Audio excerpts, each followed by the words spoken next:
Bismillahirrahmanirrahim. Assalamualaikum warahmatullahi wabarakatuh.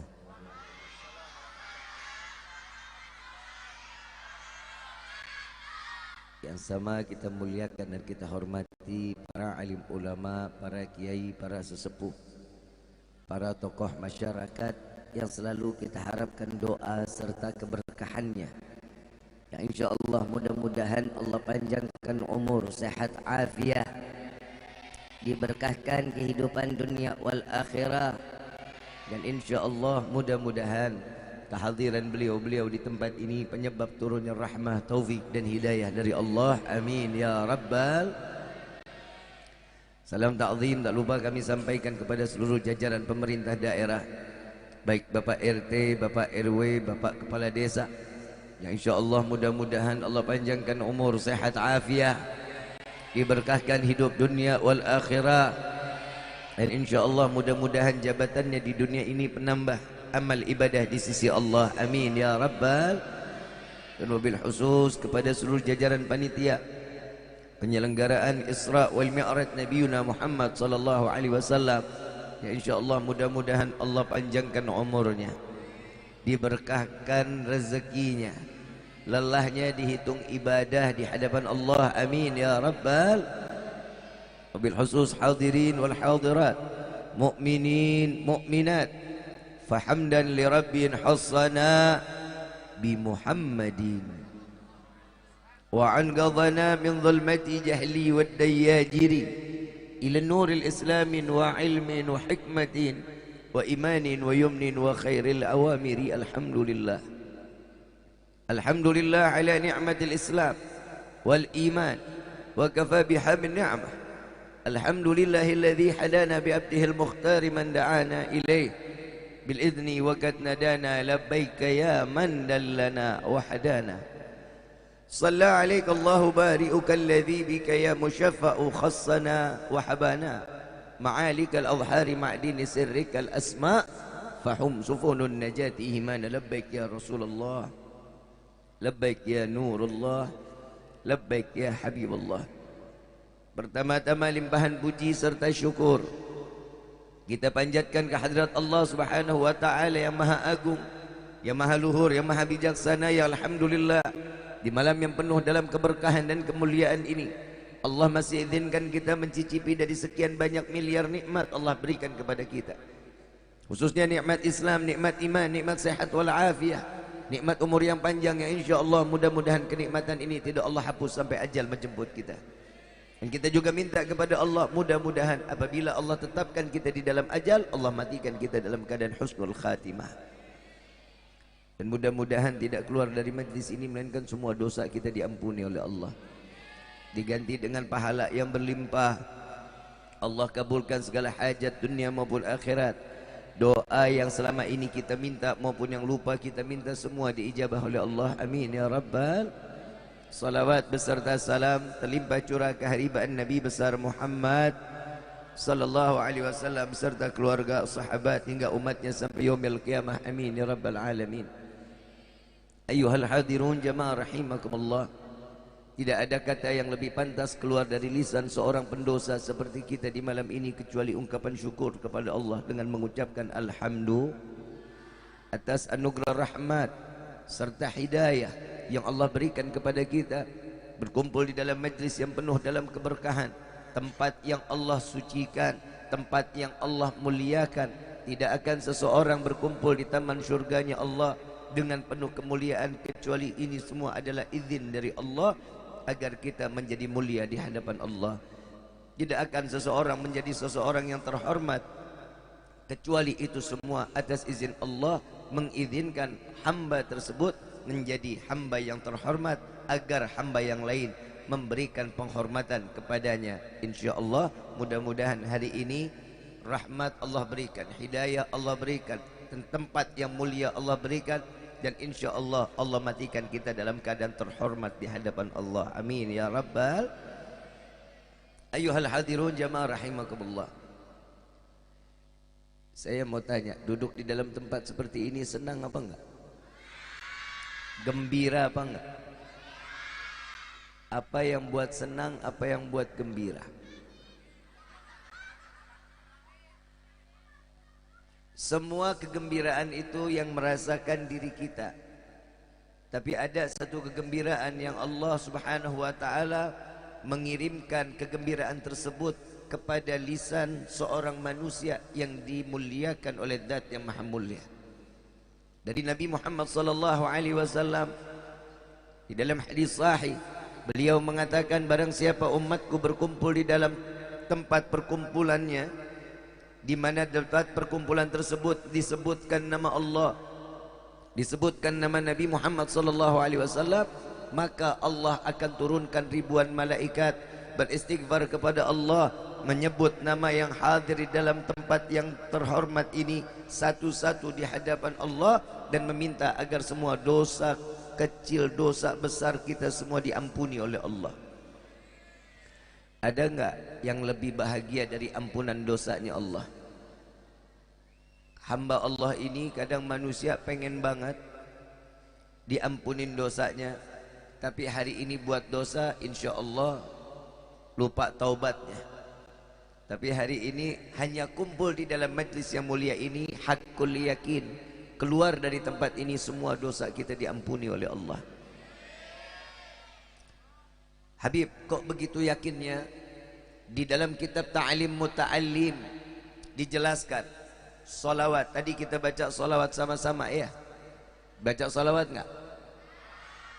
Apa kata di dalam kitab Ta'lim Muta'allim? Salawatnya seorang hamba itu berupa doa. Salawatnya malaikat ke hadapan Nabi itu berupa istighfar atau ampunan Allah. Dan jika Allah yang bersalawat kepada Nabi itu adalah rahmah. Jadi mau nggak mau keluar dari tempat ini semua doa kita pasti dikabulin sama Allah. Mau nggak mau, suka nggak suka, dosa kita diampunin sama Allah. Dan mau nggak mau, suka nggak suka, Allah pasti hujankan rahmat di dalam hati kita sehingga kita mendapatkan hidayah Allah. Alhamdulillah. Saya mau tanya, kira-kira yang di sini semua pada bawa dosa apa enggak? Banyak apa dikit? Duit, bawa duit. Banyakan mana duit sama dosa? Sadar, benar, nggak bohong. Alhamdulillah. Orang desa Karang banyak dosa, alhamdulillah, blow on. Di mana-mana orang banyak dosa mah astagfirullah. Al-azim, tapi nggak apa-apa lah, yang penting ngaku. Ada orang bikin dosa tapi nggak ngaku. Kadang ada orang bikin pahala disebutin tiap bangun tidur. Betul nggak? Hari ini telah masuk di bulan Sya'ban. Ini peristiwa Isra wal Mi'raj. Di sini ada temanya. Kita teladani akhlak dan perjuangan Rasulullah sallallahu alaihi wasallam, dan mari kita tingkatkan ukhuwah Islamiyah dalam kehidupan berbangsa dan bernegara. Ayyuhal hadirun jamaah rahimakumullah. Sebentar lagi akan ada suasana demokrasi yang kita tunggu-tunggu, yang datangnya 5 tahun sekali. Insya Allah tidak ada permusuhan, tidak ada perpecahan. Allah jadikan Indonesia ini negara baldatun thayyibatun wa rabbun ghafur. Amin ya rabbal. Jangan karena beda pilihan kita cuek, beda pilihan sama tetangga nggak saling sapa. Yang namanya perbedaan itu adalah rahmah, adalah apa itu? Kasih ada laki, ada perempuan, ada bulan, ada matahari. Bulan sama bintang kan bareng dia. Blow on kok kompak. Ulang. Ada laki, ada bulan, ada atas, ada kanan, ada. Beda enggak? Bagus apa enggak? Bagus. Sesuatu yang beda itu pasti indah. Betul? Ada laki, ada perempuan, kalau digabungin menghasilkan enggak? Menghasilkan enggak? Keluar anak laki, kadang perempuan. Semua ini Allah punya maksud. Kalau kita mau nuntut Isra wal Mi'raj, yuk kita tarik Isra wal Mi'raj ini apa sih manfaatnya buat kita? Kenapa tiap tahun kita nyelenggarain? Allah Subhanahu wa taala di dalam Al-Qur'an mengatakan subhanalladzi asra bi abdihi lailan minal masjidil haram ilal masjidil aqsa alladzi barakna haulahu linuriyahu min ayatina innahu huwas samiul basir. Maha suci Allah yang memperjalankan seorang hamba di malam hari. Kenapa enggak pagi hari? Kenapa enggak siang hari? Makanya orang yang menghidupkan sepertiga malam, Allah menunggu apa keinginannya. Di setiap sepertiga malam kalau kita angkat tangan setelah sholat tahajud, pastinya doa kita dikabulin. Bib, tapi kalau kita sampai saat ini doa kita nggak pernah banyak-banyak dikabulin. Karena kita banyak maunya, banyak keinginannya. Allah cuma satu minta kita, cuma ibadah. Tidak Allah ciptakan jin dan manusia kecuali untuk ibadah. Allah cuma minta satu, kita ibadah. Tapi kita selalu minta nuntut banyak luar biasa sama Allah. Kadang apa yang kita minta, yang pertama kita minta kepada Allah, ya Allah berikan kami rezeki yang banyak. Ini yang kita selalu kita tuntut Allah, masalah rezeki. Rezeki itu bukan hanya berupa uang. Suami saleh rezeki, anak saleh saleha rezeki, istri saleha rezeki, tetangga yang baik rezeki, sahabat yang membawa ke jalan yang baik rezeki. Semua adalah rezeki. Jangan dianggap rezeki itu cuma berupa uang. Kadang Allah meminta kita nih, kadang ujian itu lebih sering. Dan orang yang kurang di dalam rezeki, orang yang selalu putus asa. Allah nggak pernah ngurangin kita rezeki, tapi kita nggak pernah syukur sama Allah dengan apa yang Allah berikan kepada kita. Lihat Nabi Muhammad SAW dikasih dua pilihan. Kalau katanya orang desa Karang Widan, Widang. Apa sih? Indah. Indah. Situ tulisannya apa tuh? Oh no, belakangnya kayak N. G-nya copot. Karang Indah ya. Kalau katanya orang Karang Indah, life is choice. Ngartos teh aing mantep. Yang namanya jalan itu, hidup itu pilihan. Allah ngasih pilihan buat kita. Mau apapun yang kita jalanin, Allah kasih jalannya. Lu mau mabuk, ada tempatnya. Lu mau main judi, dikasih, hajatnya dikabulin. Orang yang mau sholat, orang mau ibadah lebih susah dibanding orang yang mau maksiat. Betul apa enggak?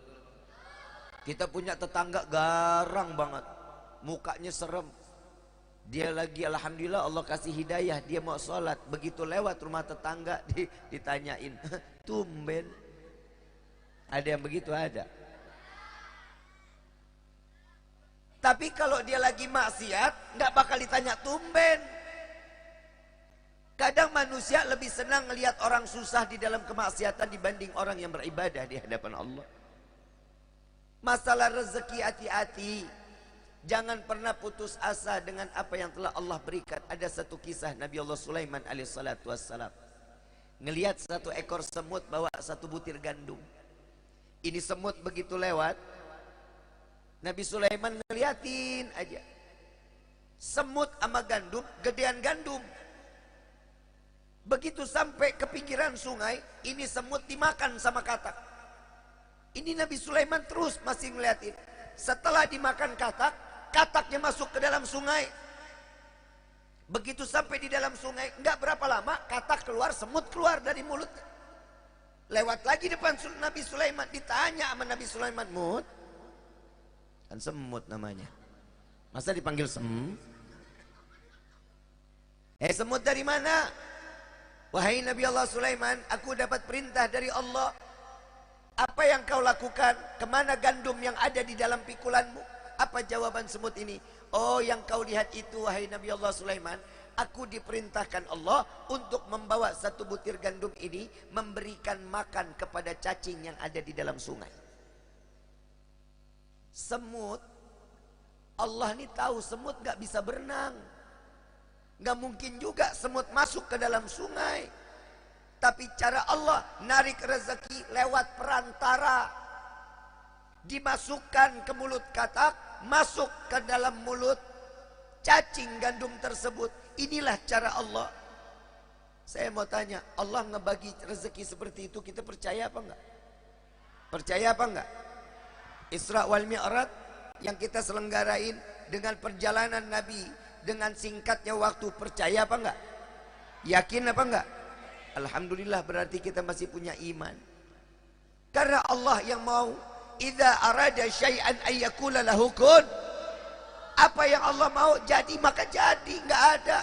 Nih hari, maaf Bu, Pak, pernah enggak kita lagi makan, lagi tinggal satu suap, lagi nikmat-nikmatnya nih, anak pulang udah sampai mulut, ini rezeki pindah ke mulut anak. Nih anak gue, mana orangnya?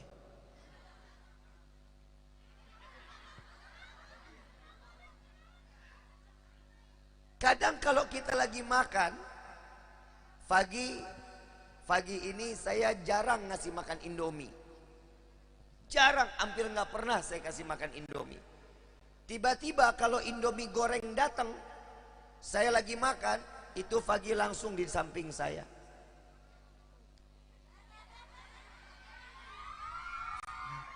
Fagi langsung ngomong, Walid, itu apa? Padahal dia tahu itu mie goreng. Kenapa Gi? Fagi mau? Enggak. Kita puterin mie-nya, masukin ke mulutnya, dia mangap. Begitu selesai, yang namanya orang tua lagi pengen makan, ngelihat anak kepengen, kira-kira rezekinya dikasih anak gak? Dikasih anak. Coba kita lihat, rezeki yang ada di depan mata belum tentu rezeki kita. Apa yang kita harus lakukan? Syukur sudah sama Allah. Alhamdulillah, walaupun Indomie masih bisa ngasih makan anak.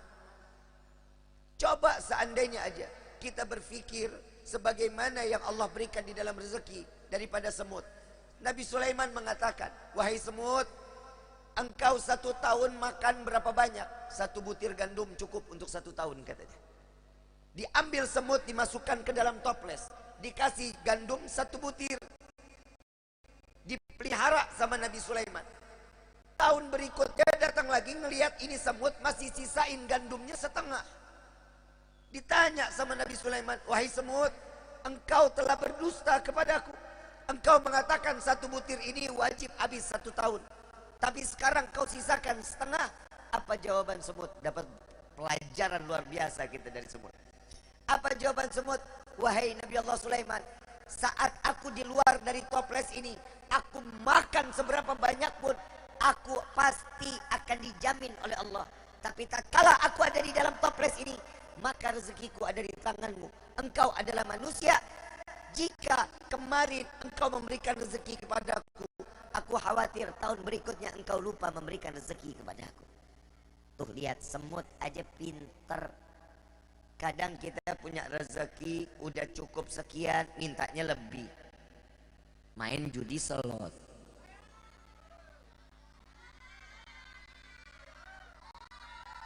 Ada yang begitu ada. Nih dengerin. Bloon. Yang namanya judi nggak bakal bikin lu kaya. Sampai budek, gondrong, botak, gondrong lagi, sampai botak, kepala copot, nggak bakal kaya. Tahu judi koprok? Tahu? Yang dari batok kelapa, yang dadunya 3. Tahu? Mainnya di siang hari apa malam hari? Tempatnya remang-remang apa terang? Remang-remang, kenapa? Bandar nggak bakal mau kalah. Yang mas ketipu. Pertama kali masang dapat, iya benar, dadu yang keluar benar. Datang lagi dadu yang kedua, keluar lagi benar. Ini targetnya satu orang. Begitu sudah ini orang menang 2 kali, bubar, gak bakal diizinin nih orang, tar dulu lagi.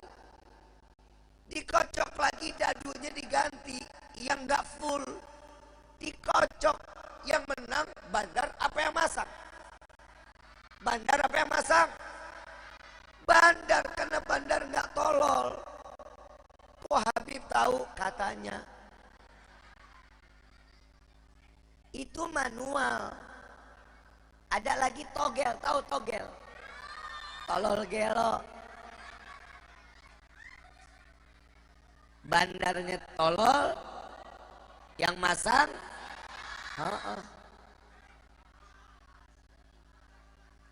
yang namanya togel ada bandarnya. Bandar bilang, pagi ngomong, setelah yang malam keluar, pagi ngomong lagi, besok 3 angka. Suka-suka bandar mau ngomong apa, besok 3 angka. Begitu bandar ngomong 3 angka, langsung kertas gudang garam keluar. Coret. Itu bandar habis ngomong, terima duit banyak, dia tidur. Kita sampai tengah malam ketemu pagi masih ngecak aja, kan blow on namanya. Yang tahu angka siapa? Bandar. Mobil ustadz lewat, 3 angka. Nah, ini mobil ustadz nih. Coba ada pasangin dah. Begitu dipasang, subhanallah, kena lagi. Tuh gua katanya juga apa, mobil ustadz berkah. Mana ada main judi berkah, goblok.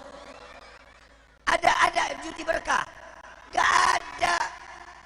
Yang tahu angka bandar, besok keluar bandar yang sebut, ya udah itu caranya. Itu manual. Kok Habib tahu? Katanya. Nggak terus lu main judi online pakai handphone. Maaf, 2019 aja angka pemilihan bisa berubah. Hei. 2019 angka berubah. Down cuman 3 menit yang aturan menang ini, terus begitu mati berubah, nyala lagi, yang menang ganti. Itu sistem namanya. Lu mau main jempol lu sampai copot, tetap lu nggak bakal menang. Jauhin judi, jauhin. Lu mau kaya, sedekah yang banyak. Salat duha jangan ditinggalin. Nabi Muhammad dikasih pilihan sama Allah, 2 pilihan. Wahai Muhammad, kata malaikat Jibril, engkau ingin menjadi seorang hamba apa ingin menjadi seorang raja? Jika engkau ingin menjadi seorang raja, gunung Uhud akan dirubah menjadi emas. Apa jawaban Nabi? Wahai malaikat Jibril, sampaikan kepada kekasihku Allah, sampaikan bahwa Muhammad ingin menjadi seorang hamba. Langsung dijawab, saya nggak kebayang sama orang Karang Indah. Begitu ditanya, pengen jadi seorang hamba apa pengen jadi raja, pasti jawabannya udah tahu, serentak lagi jawabannya. Udah capek dia jadi hamba, dia jadi raja aja. Betul nggak? Nabi Muhammad pengen jadi seorang hamba. Ditanya sama sahabatnya, Rasulullah kenapa nggak pengen jadi raja? Wahai sahabatku, seseorang yang diberikan kemewahan di dalam kehidupan pasti akan jauh dari rahmat Allah. Tidak akan pernah ada tanda syukur.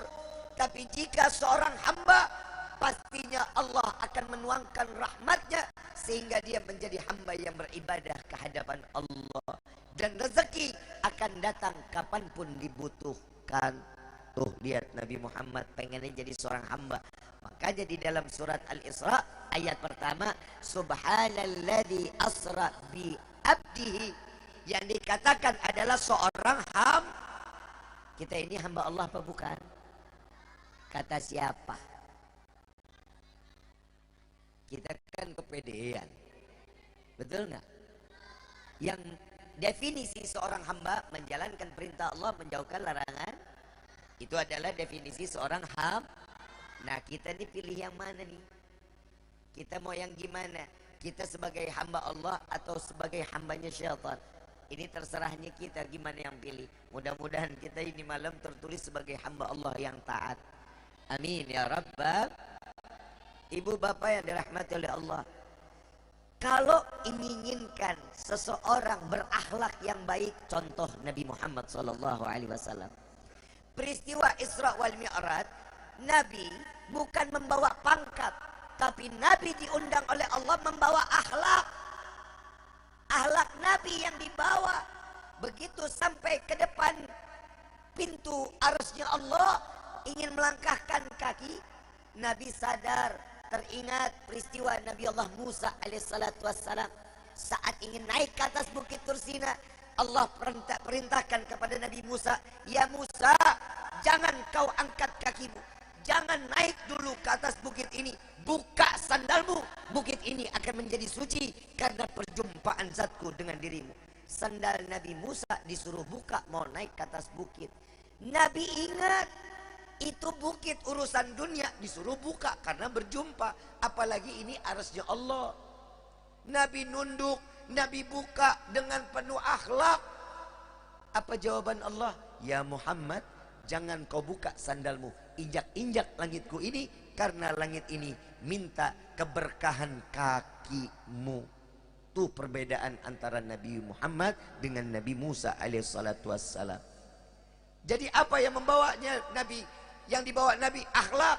Tapi ingat, bukan akhlak Nabi yang mulia, tapi akhlak menjadi mulia karena tertempel Nabi Yuna Muhammad sallallahu alaihi wasallam. Bib, kok bisa ya? Akhlak kok bisa jadi mulia karena tertempel Nabi? Yuk kita bahas sedikit, boleh? Boleh? Ini kita sampai jam berapa nih? Habis sampai subuh. Yakin? Kuat? Aiman tuh. Copot lidah saya lu. Kenapa akhlak itu menjadi mulia? Karena tertempel Nabi. Contoh, tahu kulit sapi? Tahu kulit sapi? Bisa nggak dibikin sendal? Kulit sapi bisa nggak dibikin sepatu? Bisa nggak dijadiin dompet? Sendal, sepatu, dompet, tempatnya mulia atau hina? Tergantung yang pakai. Yuk kita bahas. Sendal adanya di mana? Ada nggak sendal harga 13 miliar dipakai di kepala? Ada? Pakainya tetap di mana? Sepatu harga 600 juta, ada yang dipakai digantungin di kuping. Di mana? Tempatnya hina atau mulia? Hina atau mulia? Adanya di alas kaki, suatu saat akan terkena najis, betul? Dompet, laki-laki ditaruh dompetnya di mana? Di mana? Bujur. Di mana? Kantong banyak, depan, belakang. Taruh kantong belakang, didudukin nggak? Tempatnya baik atau tempatnya hina? Baik. Perempuan pakai dompet, dompetnya taruh mana?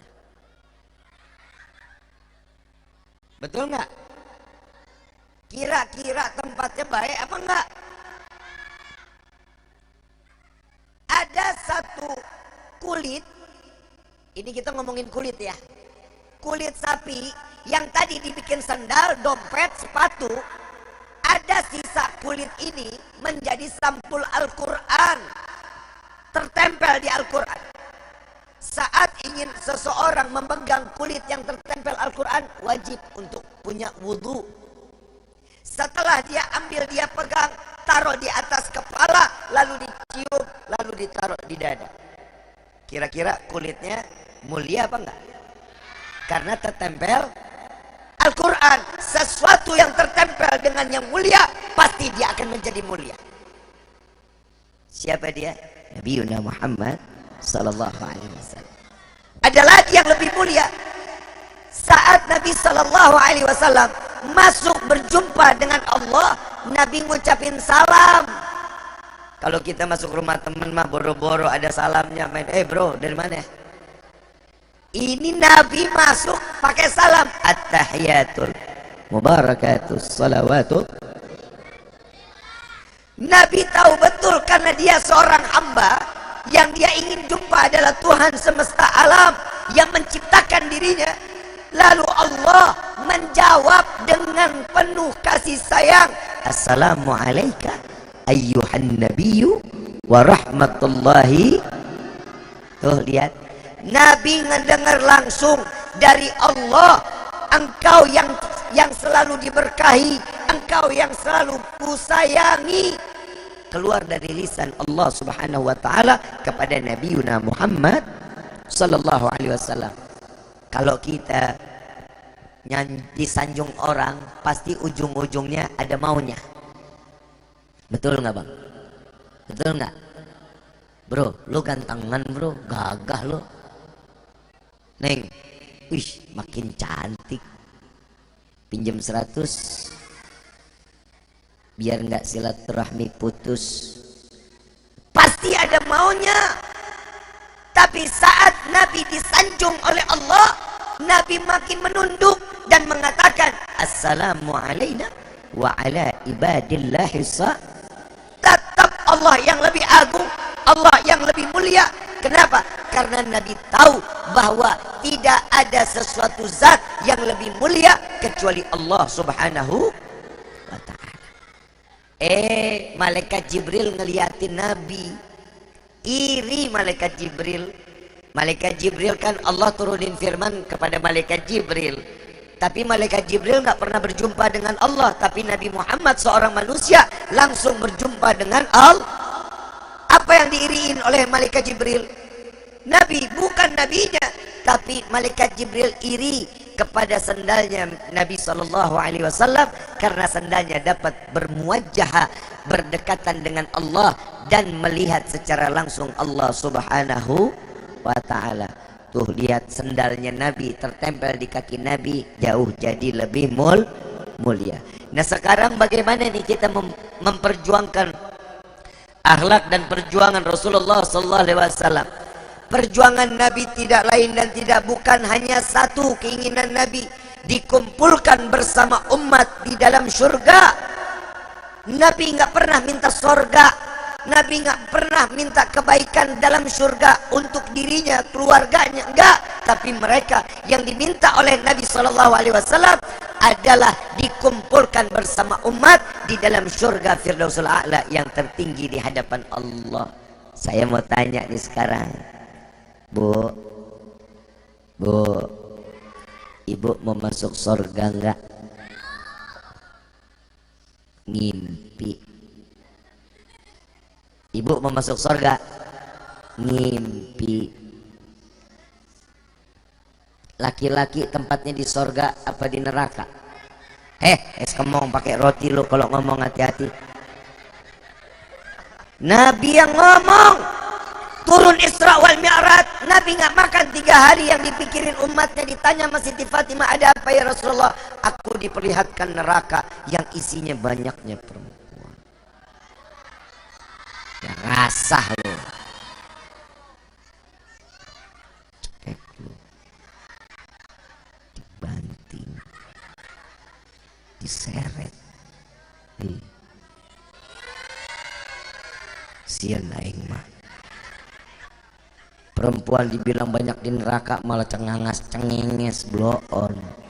Orang dibilang di neraka banyak perempuan kan harusnya nangis ya. Tapi kayaknya perempuan-perempuan yang ada di sini kayaknya memang udah terbiasa dan keinginannya masuk ke neraka kayaknya. Emang doanya gitu ya Allah, pengen banget masuk neraka. Ada yang begitu? Ada? Bu, Ibu, I love you. Ibu ngapain jadi lu sih yang teriak-teriakan bro ya? Bu, tahu nggak perempuan itu disayang banget sama Nabi Muhammad Sallallahu Alaihi Wasallam. Kenapa? Karena dulu di zamannya Nabi, perempuan kalau lahir itu aib, dikubur hidup-hidup. Tapi sekarang Allah berikan surga ada di bawah telapak kaki seorang. Tapi di akhir zaman udah nggak di surganya, nggak di telapak kaki ibu lagi. Kok bisa Bib? Iya, pada minggat surganya. Kenapa? Perempuan sekarang yang namanya ibu nggak sabaran ngurusin anak. Padahal jaminan surga ada di bawah telapak kaki ibu. Saya mau tanya, Pak, Bu, anak nangis kenceng, kejer, kira-kira dikasih permen berhenti nggak? Dikasih roti makin nangis apa berhenti? Dikasih handphone berhenti nggak? Berarti sekarang sorga ada di bawah kuota. Kenapa ini bisa terjadi? Karena kehidupan kita ini rata-rata banyak yang dilihat mata, tapi nggak pernah tahu apa yang dirasa. Jauhnya anak dari orang tua karena handphone. Bu, jauhin handphone ya, jauhin ya. Anak kalau nangis jangan dikasih handphone ya. Ibu lagi kenapa sih anak makan dikasih handphone? Betul. Ibu lagi ngobrol sama teman dikasih handphone, biar tuh anak. Biar apa? Saya kasih amalan biar anak anteng, mau apa enggak? Cekek. Pasti anteng. Anteng banget. Bu, anak kecil mana yang anteng? Anak kecil pasti nggak bakal anteng. Pasti lari sana lari sini. Kenapa? Karena hidupnya cuman main. Kita yang punya akal laki-laki udah dewasa bapak, masa iya dikasih makan nggak kejar dulu? Mana ada bapak begitu? Nggak ada. Semuanya pasti pakai akal. Anak kecil nggak bakal pakai akal. Dia main capek baru dia berhenti. Kalau udah bosen berhenti mainnya. Tapi tugasnya seorang ibu, maaf, madrasah pertama di dalam kehidupan kita adalah seorang ibu. Pelajaran yang paling baik adalah ibu. Siapa yang mengatakan? Itulah Nabi. Dengan segala bentuk perjuangannya menjadikan sesosok perempuan menjadi seorang yang terhormat. Bu, tahu nggak perasaan perempuan itu Allah kasih lebih? Sadar nggak Bu? Laki-laki punya perasaannya lebih apa kurang? Kurang, karena perasaan laki-laki Allah ciptain cuma satu. Perasaan perempuan itu Allah kasih lebih 99 perasaannya. Makanya perempuan itu paling bisa ngebagi rasa. Paham nggak lu bro? Lu sering nggak di PHP-in perempuan? Tuh dia. Banyak orang gila di luar, laki apa perempuan? Itu korban PHP dari perempuan. Kenapa? Karena perasaan perempuan bisa dibagi. Bib, maaf, kita laki-laki kalau sudah cinta sama satu perempuan gak bakal pernah berlain hati.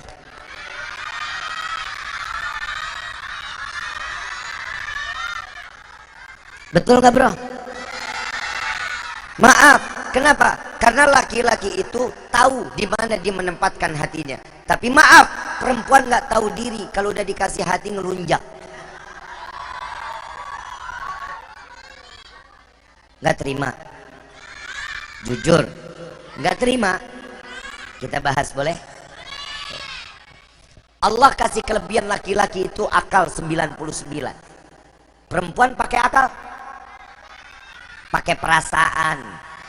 Allah kasih akal buat perempuan cuma satu. Makanya banyak istri yang diakalin sama suaminya.